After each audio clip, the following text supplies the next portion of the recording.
It's like the cartoon where the big guy is saying, let me at him, let me at him, or the little guy is saying that, and the big guy is sort of holding him back. And we felt like that little guy who was saying, let me at him, our dad was holding us back. He understood. He would make sure that the scene didn't get out of hand. But then they killed Martin Luther King and they killed Bobby Kennedy. I say they, that mystic they. Your dad wasn't there anymore. There was nobody to hold you back. There was no front movement of grown-ups who had probity and the depth of understanding to keep the scene cooled out to the extent that it needed to be. And the youth movement was suddenly left alone with its rhetoric, its very fierce face-making, and an adversary who wasn't at all backwards about taking it to the mat.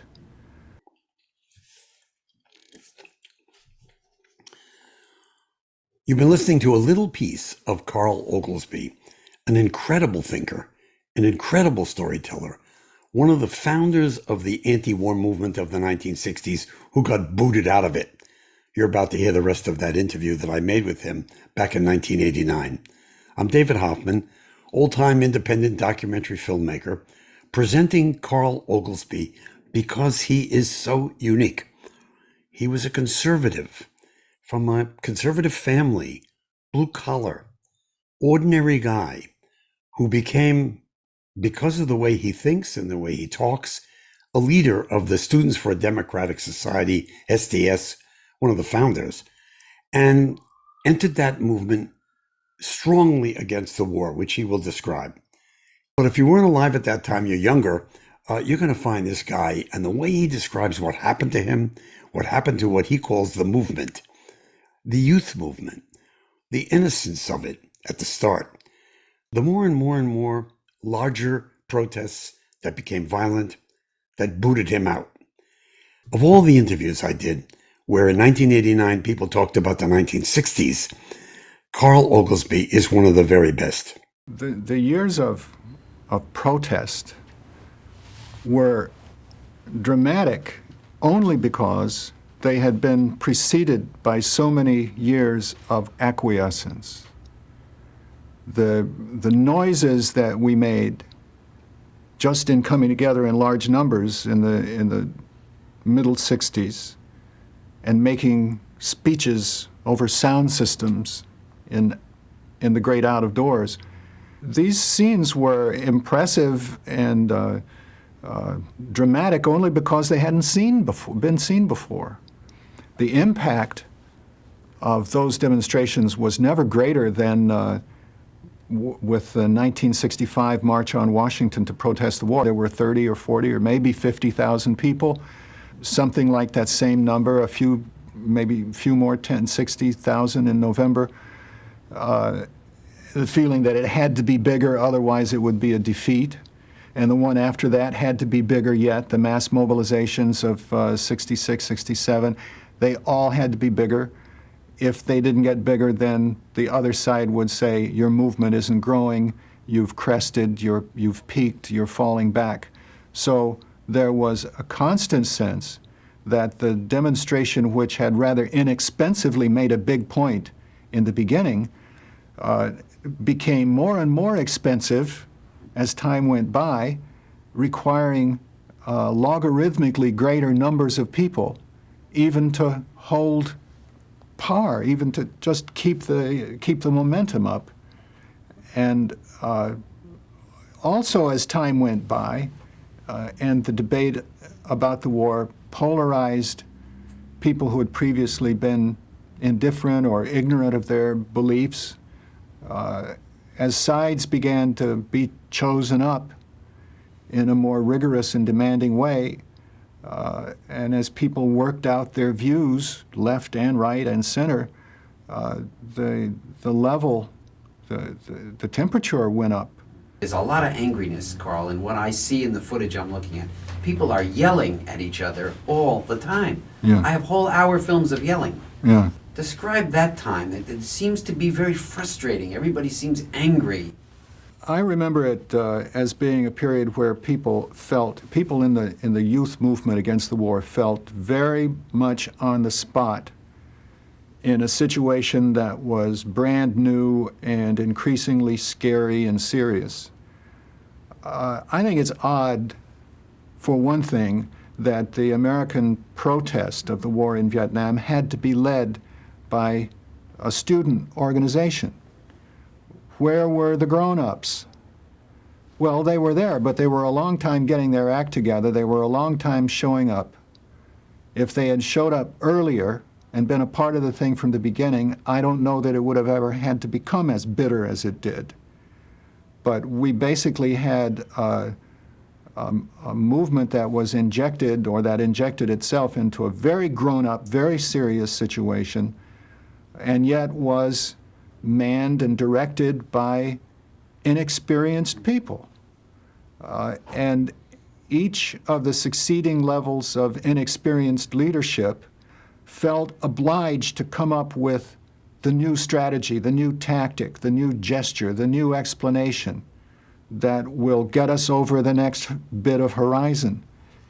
We go from being very much committed to nonviolence in the period 64-65 to 1968, where the leadership goes over to the group that will become the Weathermen, who were committed almost on principle to escalating the level of struggle, making it more violent, carrying a violence to the culture. Was it scary? Yeah, and it was scary to me, and it was scary to everybody I knew. And a lot of us on the inside of the movement thought that it was the stupidest damn thing that we could come up with, was the idea of more violence. But then they killed Martin Luther King and they killed Bobby Kennedy. I say they, that mystic they. Your dad wasn't there anymore. There was nobody to hold you back. There was no front movement of grown-ups who had probity and the depth of understanding to keep the scene cooled out to the extent that it needed to be. And the youth movement was suddenly left alone with its rhetoric, its very fierce face-making, and an adversary who wasn't at all backwards about taking it to the mat. Then in March of '68, Lyndon Johnson comes on TV and says that he's going to start the peace talks, he's going to stop the bombing, and he's not going to run for office. Great. That opened the way for a Bobby Kennedy campaign. And I believe that a Bobby Kennedy would have easily won the Democratic nomination and would have easily won the presidency. If King had stayed alive, King would in some way have been a part of that. The civil rights movement and the anti-war movement would have folded together behind a legitimate, grown-up, and responsible leadership with serious opportunities in the electoral political dimension. And that's what would have happened. Kennedy would have become the president. I don't know if King would have come into his cabinet or not, but he would have been somehow a figure in official Washington. The civil rights movement and the anti-war movement would have succeeded in achieving what they were shooting for in nonviolent terms, just by the process of bringing a debate to the country, of forcing the discussion of issues that incumbent politicians just wanted to lay aside. We would have won a legitimate victory. But when King and Kennedy were snuffed out just on the threshold of that victory, there was suddenly nowhere to turn. And people got frightened, they got angry. People in the movement started saying, hey, look, we wondered all along if the other side would allow us a legal victory. The more pessimistic and radical among us had been saying all along that the other side would never allow a legal victory, that at the last minute something would be done to preempt the movement if it ever did threaten to become victorious on its own nonviolent terms. That something was those two assassinations. And they left us exposed, they left us leaderless, they left us to our own devices, to our own rhetoric, And it seemed to I would say, the best and the brightest of that generation, that the only honest thing for them to do, the only honorable thing to do, was to find some way to fight that fire with an equivalent fire. If the other side was going to destroy our legitimate leaders, then there was no soul left in legitimate politics, and we would have to go outside the given and outside the legitimate. Looked at from the present, looking at what you're just saying right there, it doesn't seem real somehow. You mean the opting for violence? Yes, doesn't. Up through 1968, there had been an assumption that the United States would respond to an anti-war movement that nonviolently stated the case against the war. There were the whole assumption of the early part of the movement had been that if you can engage the government in a debate in public and let both sides or all sides say everything they want to say, then the American people, the American democracy, being sane and intelligent, would make the right decision. And we thought, of course, that we would win the debate and that the society and the political system would decide against the war in Vietnam. I was shut out of the SDS National Interim Committee, the NIC, which was our governing body, by the people who were about to announce themselves as the weathermen. And I was shut out on the grounds that I had been used up. I was passé. My political moment had come and gone. And the weathermen now thought that there was no longer any use for an above-ground legal organization such as SDS. It could carry out anti-war demonstrations till it was blue in the face and forever, but it would never be allowed to reap the profit of the organizing. And what was necessary now, these people thought, was the creation of some kind of organization capable of operating underground, outside the law. The slogan was a line from one of Bob Dylan's songs, "To live outside the law, you must be honest." The corollary of that for the SDS organizers, the weathermen organizers, was to be honest, you must live outside the law. To be serious, you must break the law of the imperialist mother country. So they started trying to teach themselves how to do it. And they knew they didn't know how to do it. They knew that they were half silly. And that's why the peculiar quality of the weatherman phenomenon is that the weathermen, to a certain extent, laughed at themselves. Of course, the laughter became tears. Real blood was shed. But one of the weatherman kids who was killed in the townhouse explosion in 1970, Terry Robbins, was a great fan of the movie Butch Cassidy and the Sundance Kid. You remember a movie about a couple of outlaws who for a long time can get away with anything. They have so many cute tricks. Suddenly, there's a guy chasing them who they can't outfox. And the one Butch keeps saying to the other Sundance, looking back, who are those guys? Mingling of fear and admiration. The weathermen felt the same thing. Who are those guys? They knew they had attracted the big shots. The big boys were coming after them. The ones that the weathermen would never be able to outfox or outwit or outlast or outorganize. They knew they were done for. They had a real quality of fatalism and death about them. But they thought they had to, nevertheless, they had to go ahead and do what they were doing, which came to building bombs. Because legitimate politics had been destroyed by America, spelled with a K. Legitimate politics had been destroyed by the outwardly legitimate system itself. I think that Chicago represented the breakdown of everybody's system, not only that of the protest movement, but of the regular society as well. It was awful to be there.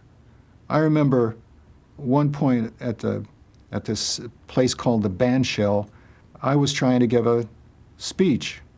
And the cops at that moment decided that was the time to attack the crowd. And it was one of the roughest and meanest that we had. But there I am at the microphone trying to make a speech, and out there the cops are beating up on the audience. It just confronted me with the futility of that kind of organizing, that kind of demonstrating. It didn't make any sense. What happened in Chicago in August of 1968 at the Democratic Convention was that the message was put out to us that this was not going to end the war. The war would go on even though nobody wanted it anymore, even though the majority of Americans now were of an anti-war disposition. The faith in the American electorate that you described this time, many people today don't have that faith. Many people then maybe didn't have that faith. But if you could describe that you really believed at that time, that people heard the truth and acted on it or thought about it, there's a certain idealism there.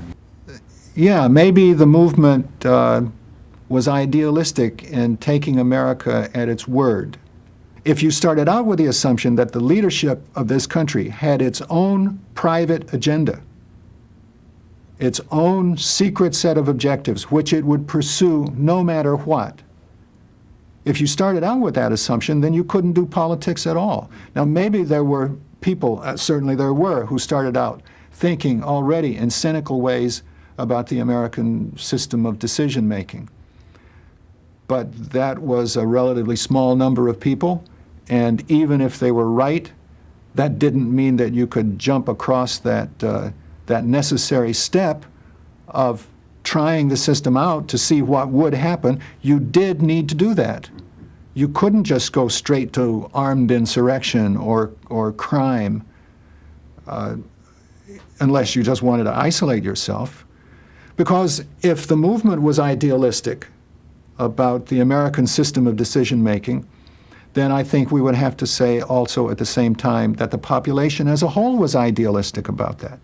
I think the American people as a whole may have been surprised by the events of 1968, 1970, surprised to discover that it could turn pretty strongly against the war without the war therefore stopping.